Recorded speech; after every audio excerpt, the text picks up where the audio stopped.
Hey all, I'm James Hodge, and I'm presenting the paper Exploring Participants' Representations and Shifting Sensitivities in a Hackathon for Dementia on behalf of my co-authors who are shown on this slide.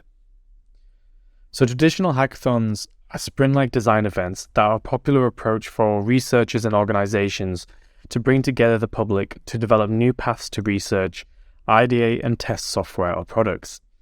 Sprint-like design events are often time-constrained, sort of iterative design processes that tackle a business or product problem. And while hackathons have been useful for fostering collaboration and learning, they also pose challenges of longevity, compensation, accessibility, and representation. And hackathons that aim to engage the public in sensitive design work really require careful consideration, as attendees may not have the necessary sensitivities or awareness of the issues. And previous research has suggested ways to sensitize attendees to the event's topic, but it's also important to start to unpack the representations and attitudes that influence attendees and their design outcomes to ensure future considerations for organizing hackathons within these sensitive contexts. So in 2019, me and the co-authors ran a hackathon as part of a long-term study on designing VR experiences for families living with dementia, using concepts from experience-centered design. While our previous work often required working closely with participants, requests from collaboration between local dementia community groups and local authorities allowed us to contemplate extending this work to larger groups of people. And the hackathon was divided into two phases. The first, a 6-week pre-hackathon phase, where designers pitched their ideas using an online platform and received feedback from people with dementia and care partners, and then a 2-day hackathon event where participants competed to create prototypes of VR environments. During the pre-engagement phase, we had a 6-week consultation period where we had an online platform and in-person workshops, as well as a team formation day prior to the hackathon. Now, participants were able to submit initial ideas and receive feedback from experts to ensure their ideas were appropriate for the needs and experiences of people with dementia and their care partners. However, our attempts to involve people with dementia and their care partners was significantly limited to just one care partner who was involved in the engagement within our online platform. Now, for both our in-person workshops, we had 0 sign-ups, and we explore that in much more detail in our findings and discussion in the paper of the difficulties of representing people with dementia in this work. For the hackathon, we had 40 participants, 18 women, 22 men, who attended, and this resulted in 9 teams. And the individual demographics of these participants within their associated teams are summarized on this slide. Now, the first morning of the event featured presentations on dementia, participatory research, and virtual reality by invited speakers, who also served as facilitators for the hackathon. We also had an online QA with a dementia advocate who joined us on Zoom, who then shared his experiences to the wider audience. Teams then began to work on their projects, and they could ask for additional help or critique from the facilitators throughout the day, and they also set up individual WhatsApp team groups to be able to also ask us via online. Participants were also asked reflective questions and invited to share their project's progression through submitting comments, audio recordings and videos through those dedicated team WhatsApp group chats. On the second day, teams worked on finalizing their ideas and presentations with the help of facilitators. A template was provided to guide the team in creating their presentations, and they had the opportunity to receive feedback from the facilitators. The event ended with each team presenting a 10-minute presentation and a 5-minute demo to 4 judges who explored the demos and asked further questions. Now, although our initial focus on this hackathon was the idea of bridging the gap between designers, developers, and people with dementia, as you can see, the challenges we faced led to an opportunity to provide guidance for future researchers on the potential effects when designing for a user group who are missing from the design process. And the paper's introduction presented sort of research questions that guided the analysis. Now, moving on to the findings, they comprise of 3 themes. Our first theme details participants' motivations for participating in the event. The second theme provides insights into participants' challenges and design techniques given the absence of crucial stakeholders.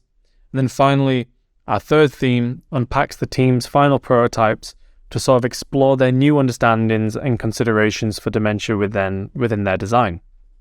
Given the event found it challenging to represent people with dementia, Over the course of the hackathon, attendees heavily relied on interactions with facilitators, inspiration packs, and a QA that we had online with someone with dementia.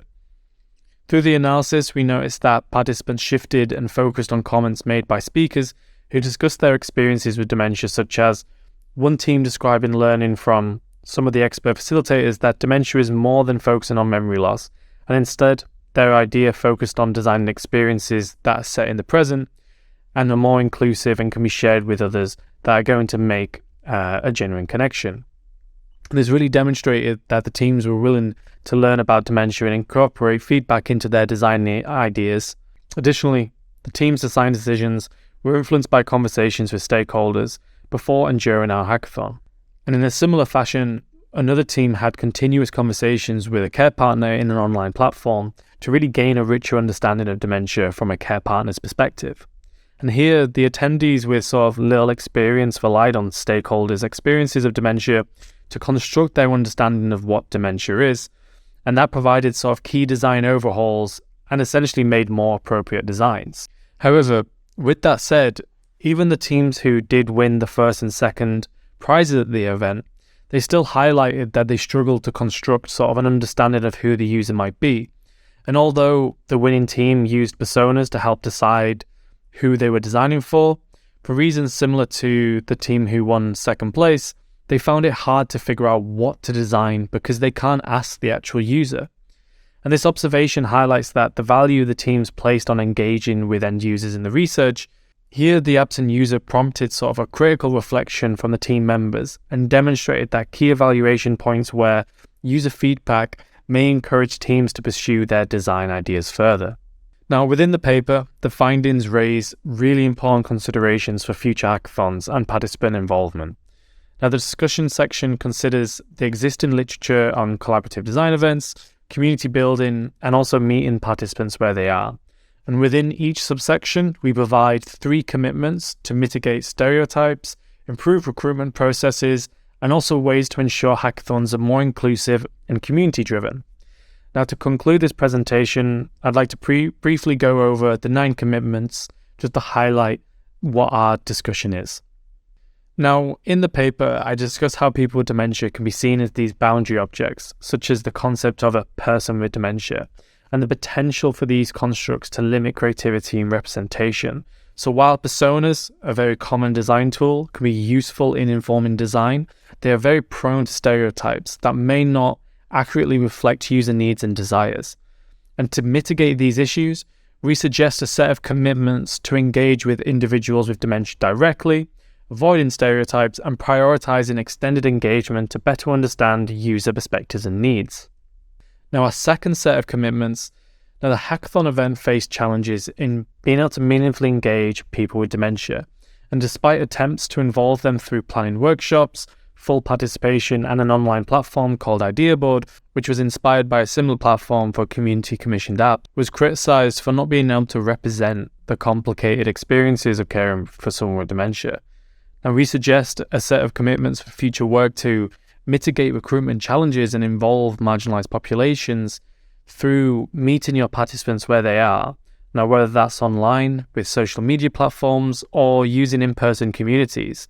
Another one was fostering relationships and event building through topic training. And finally, our last set of commitments, which are themed towards a new economy of collaboration for design events. Within the hackathon, we discussed the benefits and challenges of hackathons, including the sustainability and implementation of hackathon outcomes. But despite the resources invested in hackathons, workable outcomes are often lacking. And while DemVR offered prizes and travel budgets to participate, there were issues regarding competitive structures and the lack of clear outcomes that may not effectively address the problems faced by people with dementia. So we offer 3 commitments here to promote more inclusive and community-driven events, such as analyzing your event, finding appropriate incentives for all your participants, and also drawing out the phases of hackathons to reduce that barrier of involvement. Now, for this presentation, that's all the time I've got, but please do feel free to reach out to me via email, and please do read the paper for a much more in-depth review of the hackathon. Thank you.